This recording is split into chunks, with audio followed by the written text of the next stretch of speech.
Welcome to the Iron Table, where iron sharpens iron, so should men sharpen men. I am your host, Bryant Gadine, and I'm joined by my brothers, Keith, Danny, and Steve.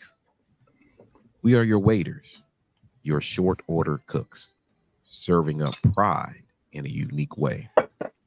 Today, we are serving our main dish, accountability, with a side of truth. Sometimes we might laugh, sometimes we might get deep, but always we will use respect for self and each other. This isn't that discussion designed to make you forget about your troubles. It's designed to help you remember who you once were and will be, leaders. So come, pull up a chair, sit for a while, for truth and accountability is always on the menu. We bring you to our program already in progress.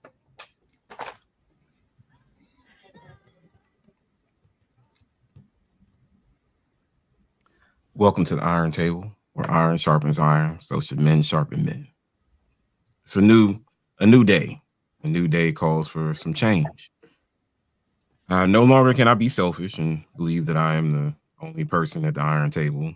Um, but I got my brothers here, and they bring a unique perspective. But one thing that we all care about is accountability and truth. So I'll let my brothers introduce themselves, and then we'll just get right into it in no particular order. Danny. Keith. Steve. All right. All right, it's no particular order. Um, Nope. as What we always, got for us gotta today, man? do some housekeeping. Of course, we own nothing except for the clothes on our backs, but we're willing to share the best that we have. Those songs that we use, that we don't own, we appreciate the artists. We're using it only to honor their talents and their gifts. So now the housekeeping's out. You know, um, it's been about maybe 2.5 weeks since we all got together. Uh, Real quick, just a recap on what's been going on. I went to my first marriage seminar, and it was great. That's I learned awesome. some things. I learned that getting married, that I asked for, and then I asked for all of it. And that You being did. a priest of the home doesn't mean that you lead out in worship, because anyone can do that. But biblical times, the priest would have to offer sacrifice, and they would have to say that they're sorry to God, apologize to God on behalf of the village, even if they did not do anything. And as husbands, sometimes we have to play that role. Someone was smiling. Sometimes we have to play that role, even if we didn't do anything. We might have to say it's our role that God gave us to kind of lead out, to be the house band, to keep everything together. So sometimes I would say that I'm tired, but God never puts upon us more than we can bear. So that's kind of the big ticket thing that's happened since the last time I saw you guys. Who's next?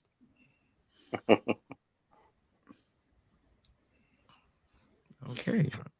I'll jump in and say that I have, in the last week, um, been focused on entrepreneurship um, through something called Make More Offers Challenge. Guy by the name of Dr. Myron Golden. Absolutely mind blowing. If anybody has heard of Myron Golden, you know that he's otherworldly in the space of biblical knowledge and wisdom that translates into business entrepreneurial pursuits. That's been the highlight since I've been at the Iron Table. Okay.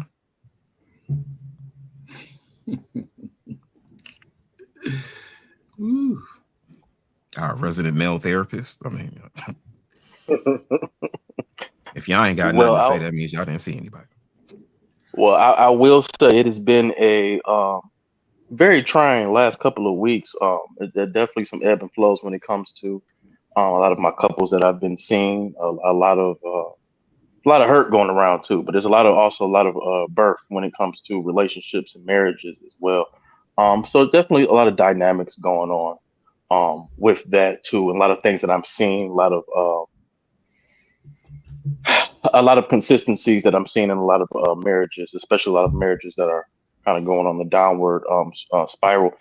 Um, One thing I'm coming away with it, like at a certain point in time, when you've reached that apex, sometimes it's a little bit too late, to bounce back from certain things too as well. And that's not to say that you can never, spin the block, as they say, again. But sometimes you have to kind of let go and then regroup, and however long that takes to do it, whether it be weeks or years, then do it. But sometimes we fight so much with trying to keep it that we do more damage. So just some things I've been kind of thinking about, over these last couple of weeks, especially with my couples. Cool. That's what's up. Yeah, we are definitely in a season of, I'm glad there are opportunities for people to go in and get it. Even just a marriage workshop or seminar. We are definitely in a season where, I think people are recognizing how much help they really truly need. And so, but having the resources or knowing where to go, that's why even with the work Danny's doing, I know it's beneficial. It helps. I don't think they always know. Again, you didn't go knowing what you were going to get out of it. And that's the hard part, because sometimes we want to know what we're going to get out of something before we get there. We want to know what we're going to eat. But sometimes it's not until you get there that you realize, man, this is, I learned something new today, like you said. Cool. Well, we're just going to jump right into it. Since the last time we talked, I've been receiving a lot of text messages from one of you guys. I won't say which one. It wasn't me. And well, see, it could have been you now. I was just standing up. But, yeah. So I'm just gonna put the question at the bottom. So it says, when did our culture lose its identity and care more about making money than image? Again, when did our culture just lose its identity and cared more about making money than the image? And I think about it. Not only was it the text messages and some of the videos that I care not to see again, but I think about music, because music was one of the big things in our culture. You had Motown. If you're all from the Detroit area and has lived there for a while, Motown was big. Barry Gordy, he and his team, they produced a certain sound. If you're from Philly, you got that Philly sound. But it was music that was about love, togetherness, just uplifting the community. When it talked about love, girl, he was a baby, I was wrong, and I'm trying to be right. Doing this, there was a group that I was listening to, and I sent y'all a picture, low key, and they talked about Baby Just Stay. And, I was thinking, I wish it reminded me of the songs. I'm sitting there just doing like this, just snapping and moving, saying, girl, don't go, please stay, stay a while. But now, not only does music sound the same, but it's, what is it? To the window, to the walls. Now, I know that's not new, but till the sweat drips off my, wow, nothing's left to the imagination. That's nothing. See, that's the thing, is that's all I listen. That's the worst I'll listen to. So I'll let you talk about if it's worse than that. But when did why is it our culture, the one that is willing to self-degrade? Just, when do we stop caring about pride, about that we were important once, kings and queens, across the sea, that we were leaders, influential individuals in education and technology and science, and even in music and media, to now where we're just we're the laughing stock of all culture. And as we're trying to tell our young people, man, don't do that. Nah, I want to be on TikTok. I want to do this and that. And it's sad. It is depressing. So when did it start? I'm going to jump in, B, and say that for me, I know, like many who also have pointed out, that the ones who are financing this industry, they don't usually have melanated skin. Um, yes, the influencers, the rap stars, they get their fair share, but when you look at those who are the big moguls, um, they who are making the most money pushing this kind of music upon our into our ears, they are absolutely positively, I think, doing it with a level of intentionality. You don't see any other race having music as raunchy as our music. And I don't know. Going back to, I think it's a conspiracy, a conspiracy. Oh snap! I can go get my tinfoil hat now and put it on. Okay, cool. I'm glad I'm in the right place. Listen, I agree. There's always been a what I'll call an A and a B side of society, of culture. That's not new, but never has it been celebrated and as profitable as it is today. It's always been around. When was it around in the 70s? Who was a 70s act or personality where it was raunchy? If you go back and look at some of those words, they were there. It was there. It was just subliminal. Rick James, was Rick James in the 70s? Oh my gosh, the 70s and 80s. Was he raunchy? No. Yeah. Yes. Oh, he was. That just tells me how much you don't know. He did Ebony Eyes. I love you. No. He had a song saying, what was the song, Keith? What did he say? She was only 17? Oh, only 17. Like 60, like yeah.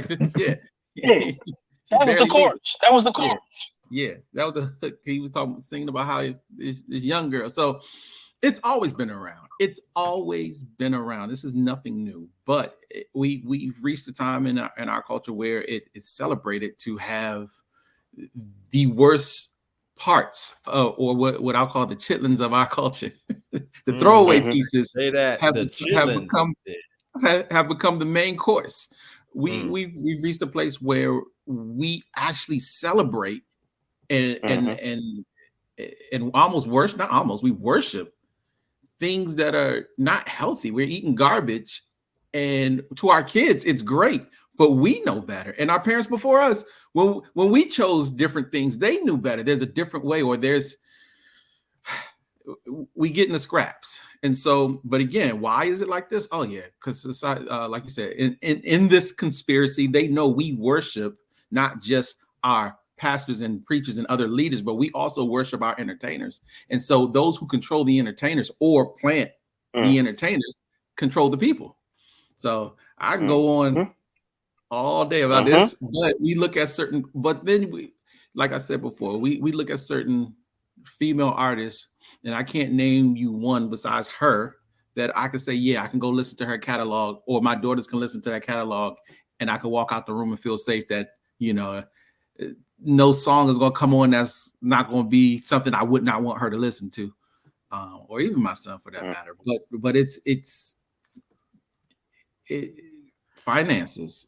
The people who are financing this are making a lot of money. Malcolm X said, the media is the most powerful entity in the world. It has the power to make the guilty look innocent and the innocent look guilty, controlling the minds of the masses. And if you look at the concept of media, and you look at the people who are at the top and what it is that we know that they're doing, I think that, yes, there's more to it, but you can't deny that the power structure that exists knows exactly what there's always a level of intentionality. Nothing is accidental. No. And I just think that it goes without saying that we're being, George W. Bush, fool me once, shame on fool me. He said, fool me once, shame on you. Fool me again, just don't fool me. Yeah, we've been duped. We definitely been duped, because now you get more views the more raunchy you are. Absolutely. You won't get any play if you clean. Like if you don't have some nastiness, some old craziness, nobody's really and you got and show skin because you can't just have raunchy lyrics. You have to show. Look, But what that only brings a certain type of individual to, if for the young ladies that are doing it, that only brings a certain type of man, and that's the man that it might look shiny in the beginning, but in the long run, going to leave you by yourself. So if you know what the end will be, why even start? Well, who told them that you are only worth what your outer appearance is, or what, society, or how dirty all of society from birth? That's all they're told. Mm-hmm. Women have it so much harder when it comes to their physical appearance than men ever will, because we typically, I'm gonna be honest, we don't typically care. Women dress for other women. Yes, women dress, some women dress to get the attention of men, but women dress oftentimes to appease or to not be talked about or to be pleasing in the eyes of other women. We typically don't care. We will rock the same suit and with a different tie or a different shirt. Like, we don't have the burden of being too fat or ugly, even as male and female actors age, actors versus actresses. You get your Sean Connerys out of the old actors. They mature. Your Denzel Washingtons, they still get roles. As a female lead, it's hard because there's not many that everybody's not a what's the lady, Meryl Streep. Everybody's not a Meryl Streep or a Cicely Tyson. Everybody's not going to get Angela that. Bassett. Right. Everybody's not, and she still looks young. If Angela let herself, if she, I don't know if she's had work, but let's say she allowed herself to look older, she wouldn't get the callback. She may or may not get the callbacks that she gets because of how our society looks at women and how hard it is for them. So it's not only the need for them to continue to have a status of beauty, but they have to look young, and then they have to show it. You can't just have it. You got to show it now. Like we want to see it, and you got to deliver, and that's how you get your likes. But that's not talent. That is just. Well, hold on. I want to take you back, even to the big screen. Remember when Denzel and Halle Berry won their Academy Awards, and Forrest Whitaker, and what they won for? Monique. Make me feel good. I'm just trying to tell you. Meanwhile, Denzel Washington put on one of the greatest performances of all time in Malcolm X. Of all time. And that thing right there. But no, if you play this little, I'm not going to get censored, but to me, you can't ignore. Let's say bad cop. You can't ignore it. Like even what Holly was doing on screen, it's just like really, and then you win the Academy Award for being like, come on, man. Conspiracy. I'm just saying. Go ahead. To be honest with you, when I never saw, was it Monsters Ball? I never saw it at all. I know she won it but I never saw it. And everybody was, talking about it. It was years ago till I finally saw it. Then when I finally saw those things and I knew that's what she wanted for, I looked at her so differently that I could never see anything else that she acted in again. It made me lose respect for her. To be understanding that you read this script and you said, this is going to be okay. This is okay for me. Were you upset with Monique too? Were you upset with Monique too? Wait a minute, she wanted for Precious, right? For playing a terrible mom. Or an abusive, terrible mom. But I mean, no, because even the first Oscar win, that was a lady who played a maid, right? Supporting actress. Yeah, and that's what Forrest Whitaker wanted for, playing the butler. Denzel played a bad cop. So you got, like you said, you got all these. He has a catalog of all these awesome roles. Even Glory was, awesome roles that he has been in. And this is where they choose to honor his work. So I say the same thing about as it relates to our culture. I say the same thing about the music industry. We have if you look under the rocks and under the dirt, there's some great artists out there. I had to go digging, but there's some But you would never know that these artists exist because they don't look get the the same. hype, they don't get the marketing, they don't get the discussions. They're not put in the limelight like these raunchy people, and the reason why is because they know raunch sells. It's going to make them money. But here's the thing: who is it that we are trying to appease? That's the real question. Are we trying to appease our community? Are we trying to appease those who don't look like our community? I think that's a chicken or egg discussion, honestly, Steve, because I think that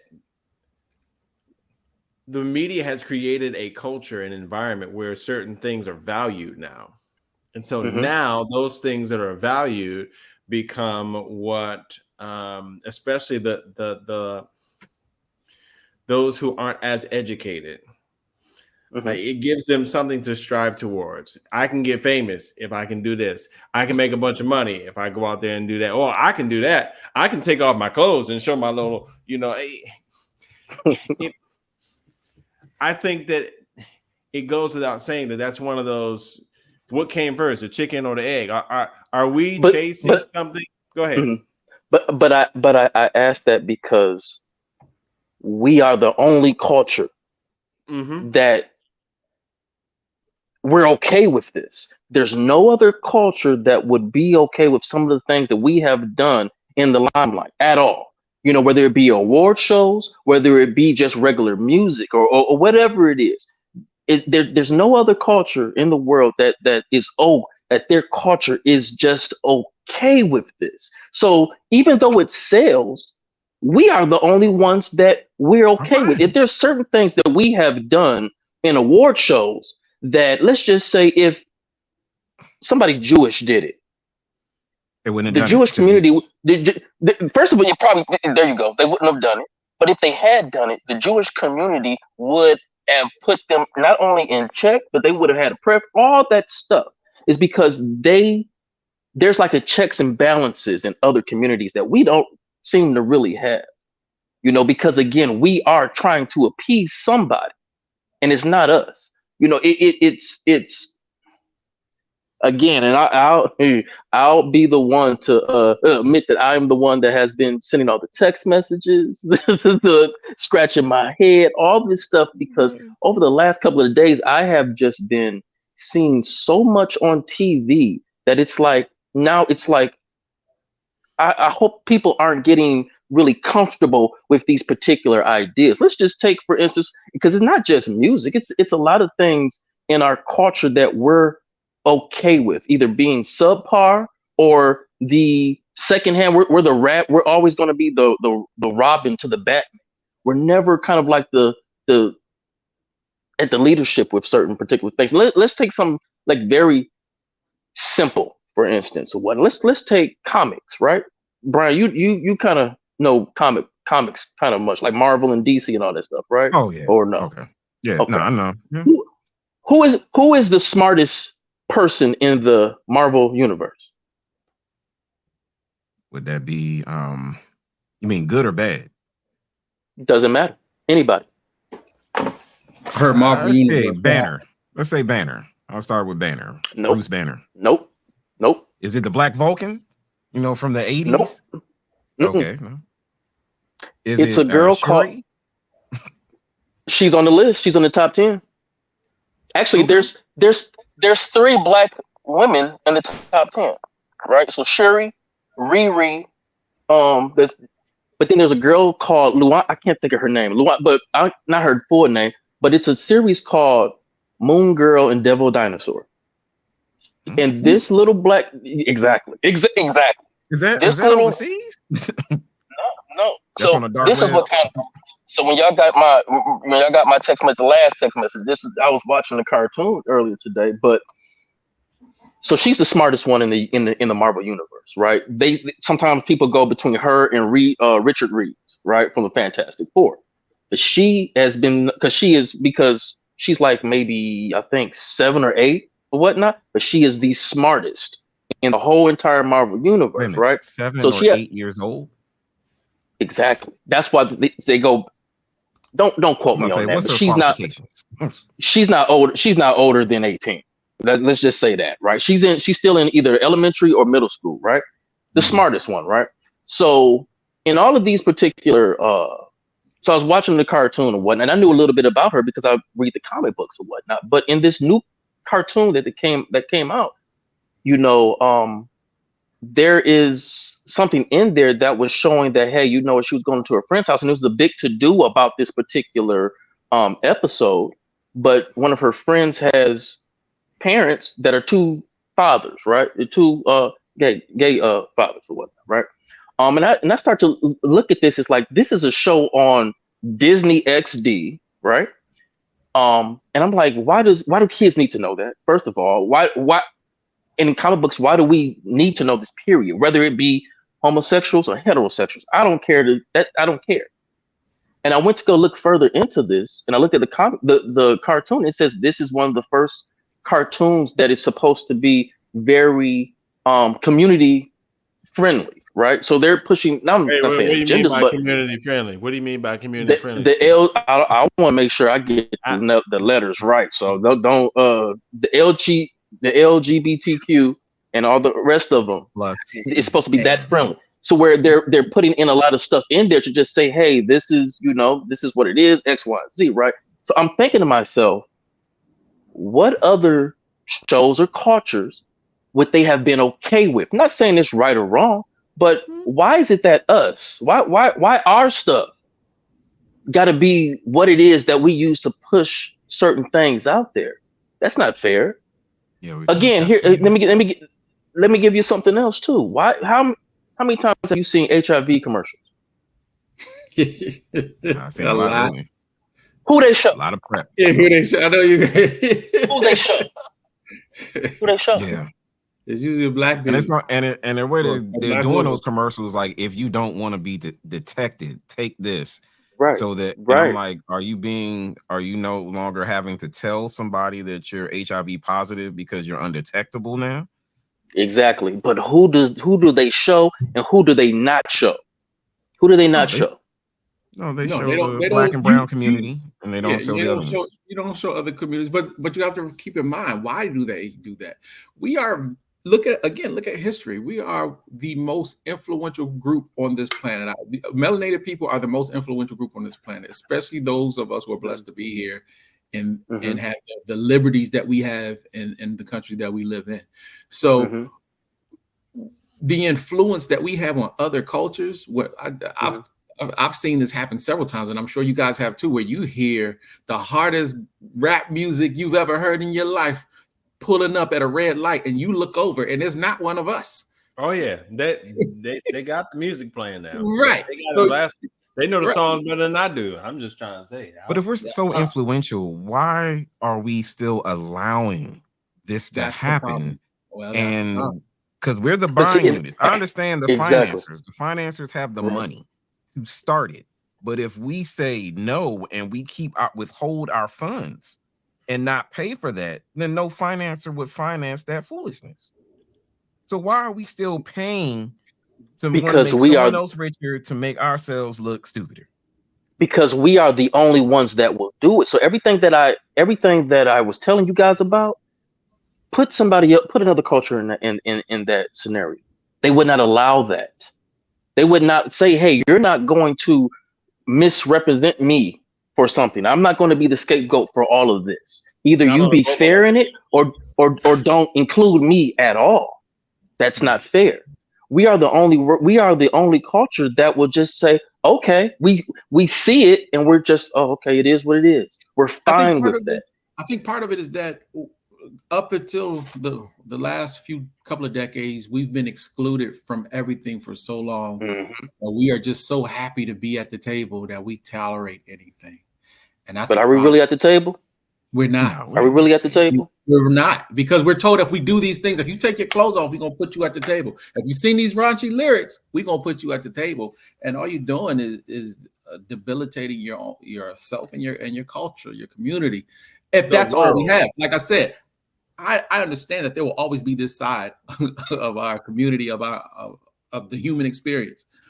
But where is the balance? None. There is I none. think it's imbalanced because of, if you think of, we're the only culture that is desperate for Attention. money, attention, and money. Yeah, And because we're so that, impoverished, and yeah. in I think that goes without saying, you know. And I'd be curious to ask you guys: is our affinity to degradation in media because we're underperforming in these other areas of life, and this is the one where, you know what, can't nobody do it like us because no one else is doing it. Would we be in this position if we were better educated, if we had more financial, if the wealth gap wasn't what it was in our communities? Would we be as excited to go and sell our soul to these different? I think if we as a community started square one, ground zero with any other community, everyone starts with zero, that we would be one of the top 5 without question, because we do have bright minds. We do have creativity. We're the mecca of a lot of things, but somewhere, because we're having to play catch up, we've lost the original identity that we had before slavery. And I was going to say, it's not even just before, it's post. That's part of it. But I think there's more to it. Because again, I'm big on identity and knowing, where you stand, like figuring that part out. As a person, as a culture, as a couple, whatever it is, you got to figure out what your identity is. But I think that there's a lot that goes along with that, because I think with just as with any particular person, our culture, our identity is influenced by things around us, subcultures within the community and things outside of it. Again, I say this all the time, and I continue to beat on it because I just had to have a conversation with someone about this. The reason why everyone celebrates sports in our community, we tell all our young men, go play sports, and the family will show up. They not ready, Key. They won't show up. No, he's gonna think until he's an adult, I want to play football. I want to play football. And a lot of times, it's a lot of that is because that's the only thing that's ever made him feel seen. That's the only time that this young man has been supported. People came out to celebrate him. But if I say, hey, we got a spelling bee, little Johnny's going to be spelling. Let me know how he did. He going to be in the science fair. It's like, okay, good luck, Johnny. Oh, don't get me on sports. I know people who don't even like sports. Come on in here, Steve. Talk about it. Come on. But this is something we've seen so much of. That transcends like a black or white culture, especially when we're talking about sports. And I hate to sound like the Caesar from Planet of the Apes, and I'm just looking at everybody like, y'all okay with this? But again, a lot of times when I go to sporting events, I'll just sit and look, and I'll listen, and I'll just see. Like my girl took me to my first college game, and I was in Michigan State Stadium. I'm just looking at like the call. And I'm whispering to her like, look at all this money around us. All this money, all this money, and all these fans, which is short for what? A fanatic. What's the definition of a fanatic? Exactly.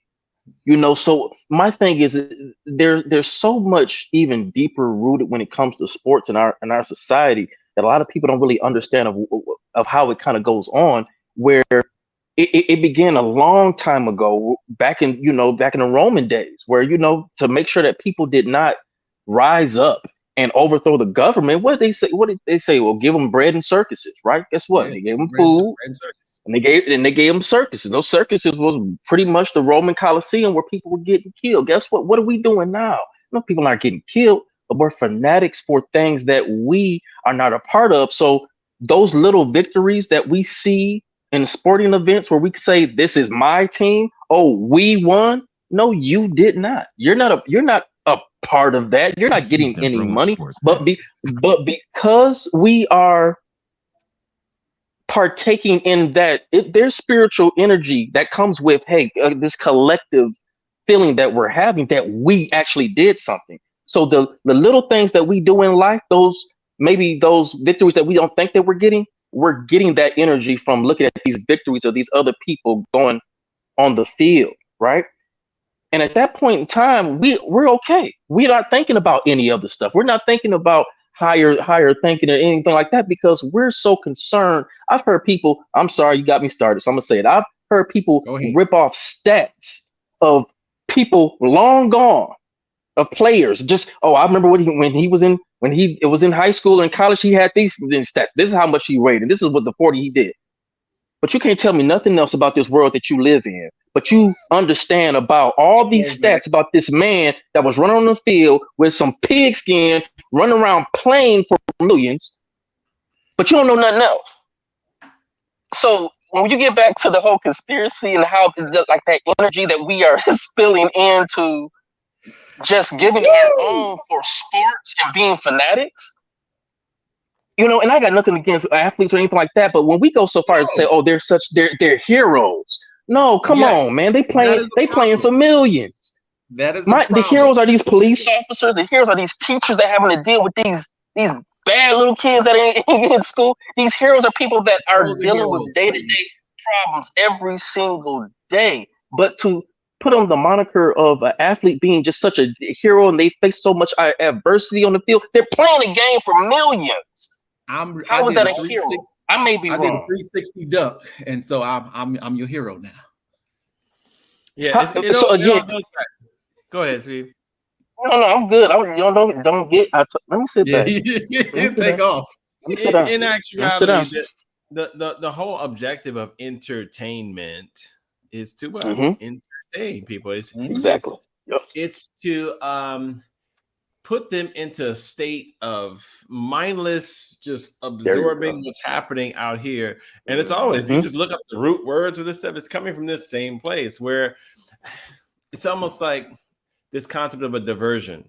So in order to win wars, oftentimes, an enemy or perceived enemy will do something over here to get your attention over there, and then he comes and blindsides you over there. And so I think that this whole idea of entertainment, the media, I think that that's what's really happening. I mean, as people of faith, men and women of faith, I can't say that there is not a very sinister and intentional aspect of spiritual wickedness in high places. Entertainment's been weaponized.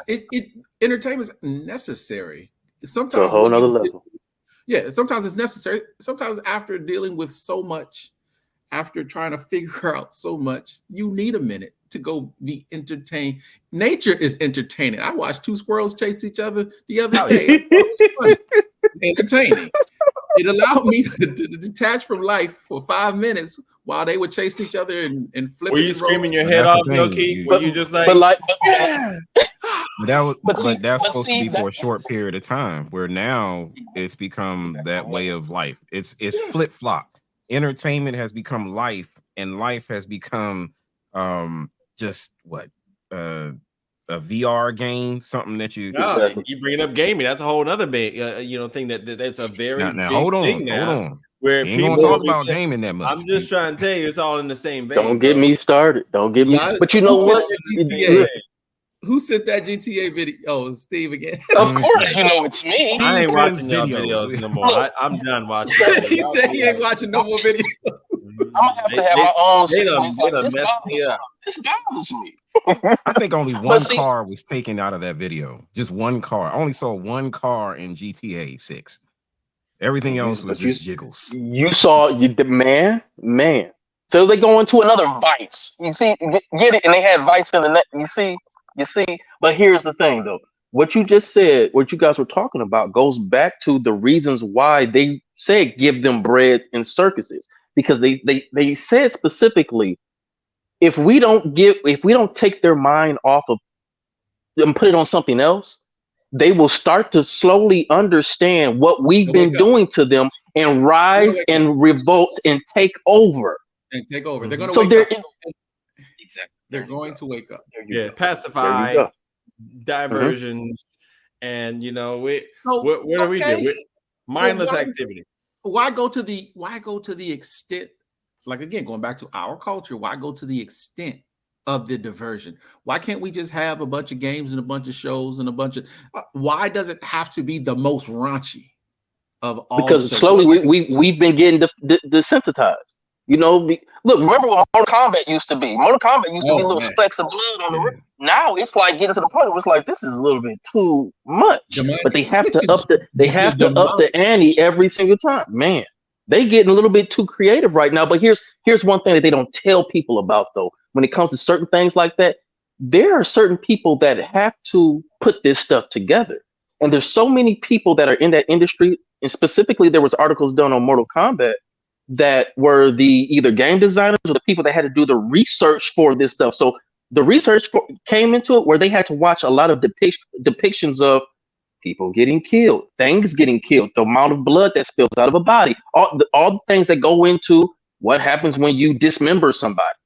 And now their brain is like they have to seek psychiatric help because they've been exposed to so much secondary trauma. It definitely caused secondary trauma. Because in order to study that, they had to see it. The same thing happens with the adult entertainment industry, where there was a documentary on, I think it was on Netflix, that talked about how these people who had to work with one of these adult websites, how they had, because the adult website kept getting sued for the content on their sites, they had to have people on the sites monitor them for underage young ladies and for random whatever.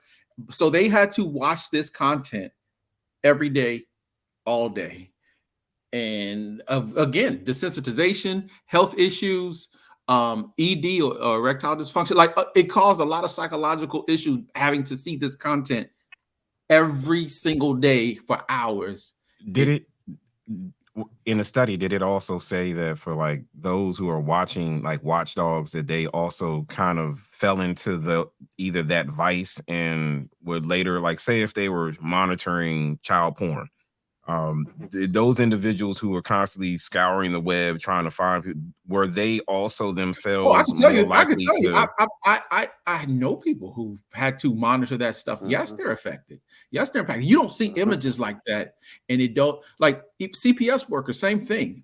You don't see images like that on a regular basis, and it doesn't take a toll on you unless. I'm not saying take a toll, just a toll. I'm talking about. It means like start to become a perpetrator of some of that stuff. Yes, and when I say take a toll, it could be one way or the other. So there are some people who can be tripped up by or desensitized again, and especially when it gets to that, because 16 is in a lot of stages the age of consent. So again, there's an argument that you see things with a 16-year-old, it's on the line, it's technically but again, child porn. So yes, you hear the argument from people. So yeah, there are some people who get sucked into the wormhole, but on average, seeing those images every day of people being violated or harmed, yes, it definitely has an impact. But you know what? Going back full circle to this, as far as with us and why we do it, and going kind of looking at it at even a spiritual realm of it too. The devil will put stuff in plain sight and laugh at you and show you what you can become in certain particular things. When has Hollywood ever shown Black people at the height of what they could be? Think about that. They have. Oh, they have. But when have they done it? They've done it recently in the last 4 or 5 years. There we go. Now, what was it? Now, what was it about Wakanda that made them so much different from everything else in the universe? Because they didn't need any other country. They were self-sufficient. And they cut them and their people off from the influence from around the world. Now, when else have we almost did that? I'm ready. No. We almost did that before, and it was destroyed. Oh, that was Black Wall Street. That was in was that Tulsa, Oklahoma? It was somewhere in Oklahoma, and they burnt it down.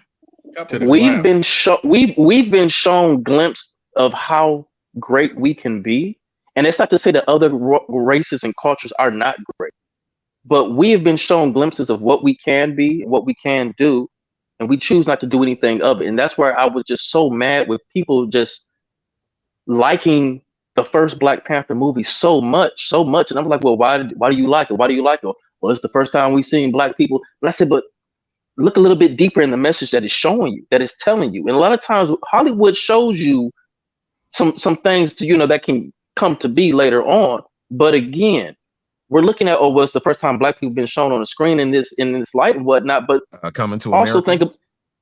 think about this though. Think about this. When has it been shown that African American people are in a certain particular light, right? We show people like, so Wakanda, let's take Wakanda. They Black, but they're not African American. They have accents, right? Let's just take the new Spider-Man. Well, not new Spider-Man, but the Black Spider-Man they have out right now. Yeah. Morales.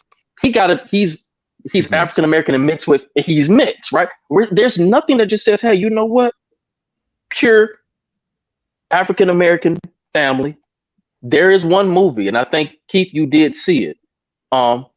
Black African American mom, African American man, dad, African American kids living in a Black city or whatnot. There was one thing on Netflix, and I don't even know if it's even still on there anymore. But it did just that. It was a Black African American Black dad superhero.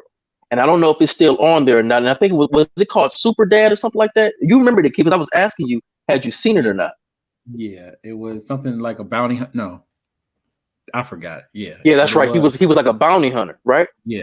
Never are we really shown in our pureness as African Americans. If in other things of greatness, we're shown that, hey, you know what? You were great when you had direct roots to Africa, when you spoke with the accents, when you did all, that's when you were great. You're not great here. Like what was it, Zamunda, right? And Coming to America. Guess what? You a king and you a prince over there. But here, we're going to dictate what it is that you be. And you're never going to be able to realize your full potential. Man, is there anything good for us left, Steve? That's what I was going back to. Identity. Why identity right now plays such a big role. The identity we are giving our young people is insufficient. It's not enough. And it's a lot of part because we don't know, or a lot as a culture. And so we're being told again by people who do, we're letting other people decide our identity for us. And it's impacting us in ways that is going to hurt us going forward in the long term. Because I agree 100% with you, Steve. This is bigger.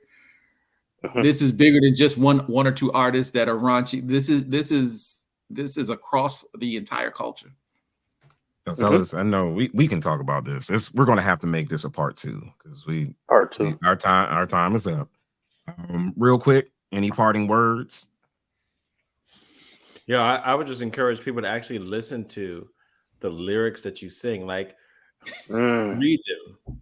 Like, no, seriously. We get the habit of just but actually just stop, do a Google search of a song and read the lyrics. And I promise you'll be shocked what some of the things that you're saying to yourself.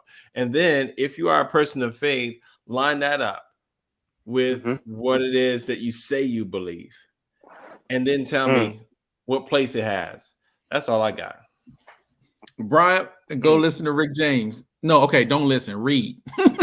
No, I know the song. No, it's not. I can hear him how he's saying it too. It's a few of them. But yes, piggyback on what Danny said. We gotta be mindful. I know that sometimes that beat is meant to. The devil know what he's doing. That beat meant to hook you, meant to grab you. So. But be mindful of the food you give to your body on a mental, spiritual, and physical level. Words matter. Okay. And I'm gonna piggyback on both of them. Having a clear understanding of Satan's or the devil's job before he was the devil or before he was Satan. He was in charge of what? Music. Entertainment. There we go. Entertainment. There we go. That in of itself would kind of get you to understand, like, okay, I see why certain things are happening the way they are. So when we know better, we should do better. All right. I regained my big spoon status. Y'all remember that? Yeah, I regained my big spoon status. But as always, fellas, it's been real. Know that we all got to check out. So until another 2 weeks, this has been the Iron Table. We're glad you stayed with us for this long. The bill, oh, we tore that up.